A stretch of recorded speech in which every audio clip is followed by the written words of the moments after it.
Good afternoon, ladies and gentlemen, and the Board of Directors.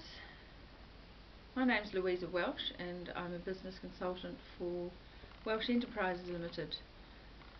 I've been hired to address some key areas and come up with some strategies to address areas of concern PJ Tech Limited is facing at the moment. Just stepping you through the contents, I'll look at some of the industry's background, go over a SWOT analysis, and then I'm going to cover 5 key areas which will be my main focus, and then I'll run through a conclusion and give some recommendations.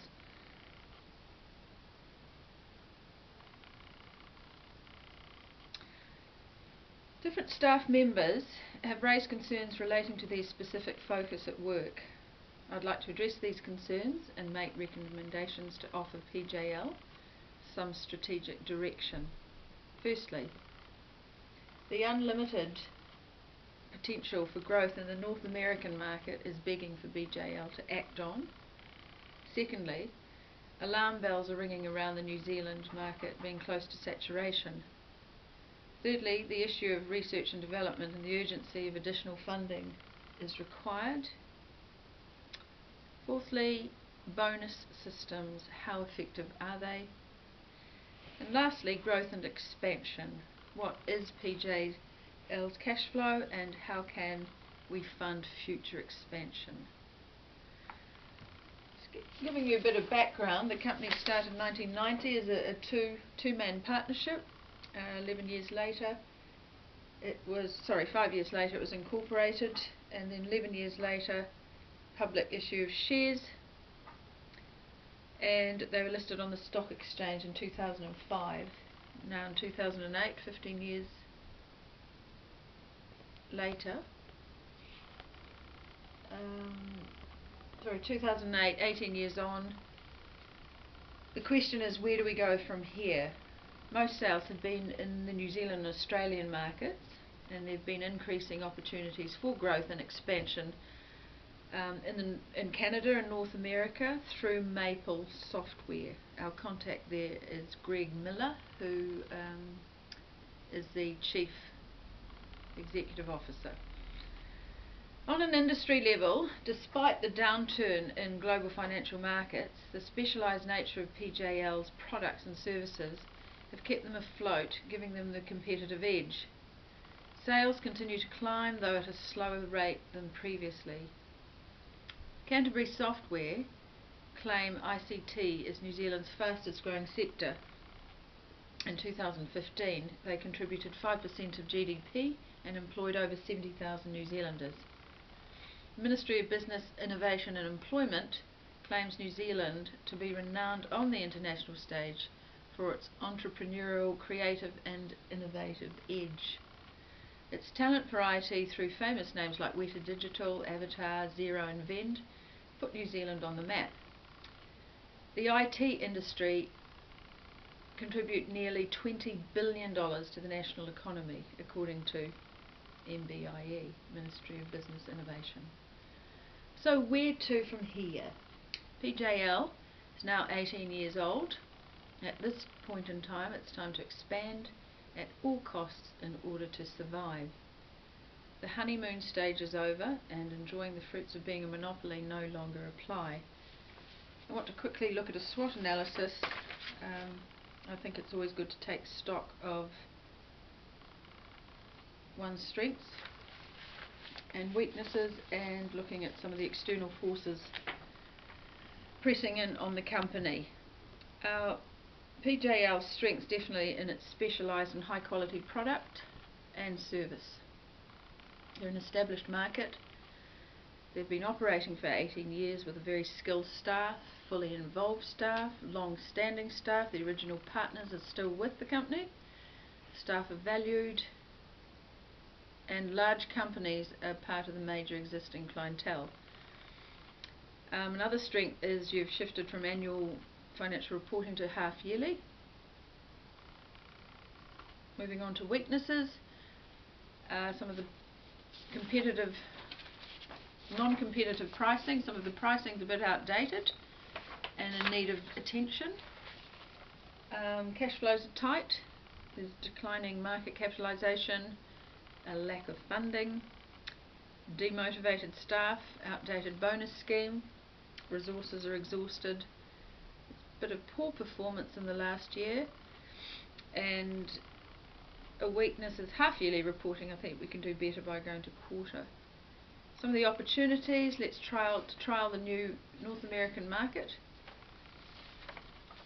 Timeliness to develop new products and services, to develop and diversify the current product range, upskill current staff, offer promotions to current staff, allow current managing director to focus on his strengths and grow current staff into management roles. And with the gaps that are left, we could suggest to hire new staff to fill in the gaps. Now, some of the threats posed are intense competition at the moment. As I said earlier, there was a monopoly. We had a monopoly on the market, but that is no longer the case. There's also a lot of underhanded competition going on. The possibility of being sued, losing existing clients. eFactory Solutions in Hamilton scored one of the new contracts in the millions, and there's also contingency issues, possibility of being sued by a lost customer who purchased elsewhere. So let's look at the first key area, North American market. Capitalising on the existing relationship PJL has with Maple Software, Greg Miller has provided opportunities for sales in Canada and the US. Now he already has the channels and the networks already set up, so PJL can benefit and thrive from building up its sales networks in those new markets. With the New Zealand dollar strengthening against the US, this is a timely entry into the North American market. MS, and you can see the strengthened dollar up on the slide. MS has been providing software services for over 8 years, including software development, testing, staffing and IT-enabled services to independent software vendors and those reliant upon technology. Industries such as healthcare, public safety, retail and judiciary are areas MS have served. Like PJL, they pride themselves on high quality solutions and state-of-the-art software technologies and personnel. Not only is their product good, but their rates are competitive and they take on any size company. Their commitment to a high level of personal service and support to their clients means they share the same heartbeat as PJL. In the short term, PJL, with the aid of MS, can build up its own sales and establish a presence in the North American market. A non-controlling interest in Maple Software to avoid large overheads, given PJL's tight cash flow. Long-term plans would eventually see PJL setting up subsidiaries in both Canada and the United States. Australia is another market possibility, but that won't be covered in my presentation. Sales staff are desperate to attract new customers. With the influx of competition and competitors undercutting PJL's prices, this is causing a degree of panic. So sales staff are feeling pressured to make unrealistic promises to customers. Unfortunately, in 2 cases, recent cases, there's a backfiring resulting in lost sales, one of which will need to be disclosed as contingency, given the threat of legal action. Several million-dollar contract was recently lost to eFactory Solutions Limited, a new company in Hamilton. Despite the sales team's efforts, PJL is starting to lose to competition.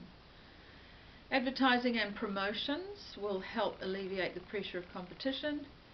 Sheng et al. Believes in creating value from the 6 main capitals.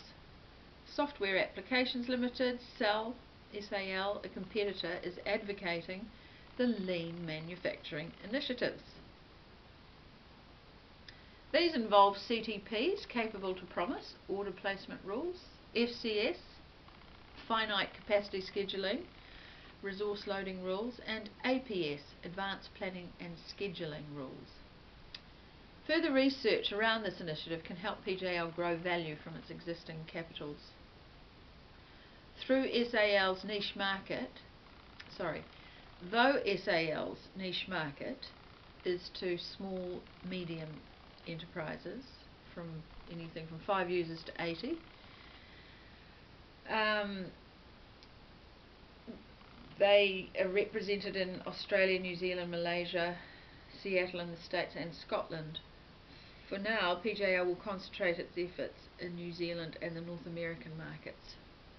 Enterprise resource planning, manufacturing resource planning are products customers in the manufacturing industry are demanding.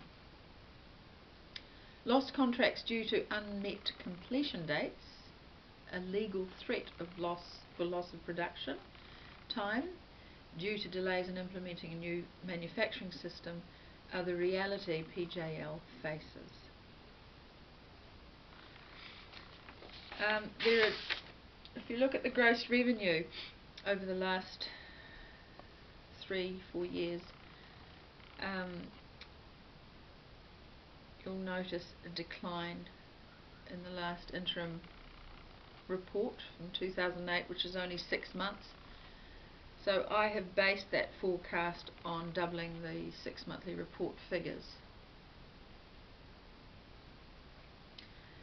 So PJL is expecting a 7% decrease in gross sales for the end of 2008, and this is going to impact on wages and the bonus scheme that's currently in place. The loss in net profit has meant that no bonuses paid out apart from the sales team, who make up 13% of the staff. But we'll have more on bonus schemes later on. One incentive to grow sales could be to review PJL services to long-standing, past and new customers.